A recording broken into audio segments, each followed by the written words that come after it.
नमस्कार। आज हम बाबा साहेब भीमराव अंबेडकर के द्वारा रचित जो पाठ है श्रम विभाजन और जाति प्रथा के महत्वपूर्ण प्रश्नोत्तरों की चर्चा करेंगे। प्रश्न नंबर 1, जाति प्रथा को श्रम विभाजन यानी काम का बंटवारा का ही एक रूप नाम मानने के पीछे बाबा साहेब अंबेडकर ने क्या तर्क दिए हैं? इसका उत्तर है भारतीय जाति प्रथा कार्य का बंटवारा ऊंच नीच और छोटे बड़े के आधार पर करती है।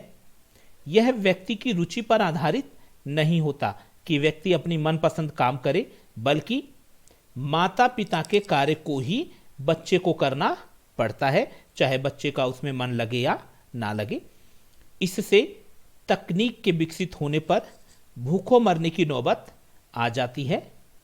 आप इससे अंदाजा लगा सकते हैं कि जब स्टील के बर्तन नहीं थे तो जो कुम्हार का व्यवसाय था मिट्टी के बर्तन बनाने का, वो उन दिनों प्रमुख व्यवसाय हुआ करता था।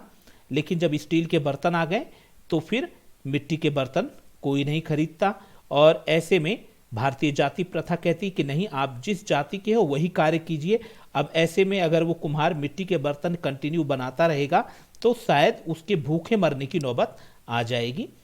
अब आगे बाबा साहेब कहते हैं कि जिस काम में मन नहीं लगेगा उसमें उत्पादन भी कम होगा। अब आप सोचिए, माता पिता की जाति के आधार पर हमने किसी बच्चे को काम दे दिया कि आपके माता पिता ये काम करते थे, आपको भी यही करना पड़ेगा। अब जब उसमें उस बच्चे का मन ही नहीं लगेगा तो ऑब्वियसली है कि उसमें उत्पादन भी कम होगा।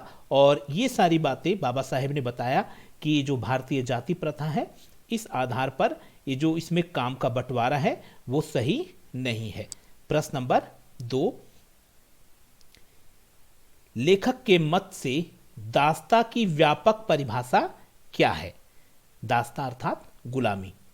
तो यहां हम देखते हैं इसका उत्तर, जिस प्रकार एक गुलाम या दास अपनी मर्जी से कोई कार्य नहीं कर सकता है, ठीक उसी तरह भारतीय जाति प्रथा में बंधा जो व्यक्ति है उससे भी अपनी मर्जी से कोई कार्य करने का अधिकार नहीं होता है। और इसी को बाबा साहेब ने दास्ता की व्यापक परिभाषा से जोड़ते हुए अपनी बात कही है कि जैसे कोई गुलाम है वो अपनी मालिक की मर्जी से ही काम करता है, और ठीक उसी तरीके से भारतीय जाति प्रथा है कि व्यक्ति अगर जाति प्रथा के बंधनों में बंधा है तो अपनी जाति के अनुसार ही वो, अपने माता पिता की जाति के अनुसार ही वह कार्य करेगा, और भारतीय जाति प्रथा उसे नया कार्य करने की अनुमति नहीं देती है। तो ऐसी स्थिति में जो जाति प्रथा है भारतीय वो गुलामी या दास्ता की परिचायक है, ऐसा बाबा साहेब अंबेडकर का मानना है। प्रश्न नंबर 3, बाबा साहेब अंबेडकर के अनुसार आदर्श समाज कैसा होगा? तो इसका उत्तर है आदर्श समाज में भाईचारा, आपस में प्रेम, समानता और स्वतंत्रता होनी चाहिए।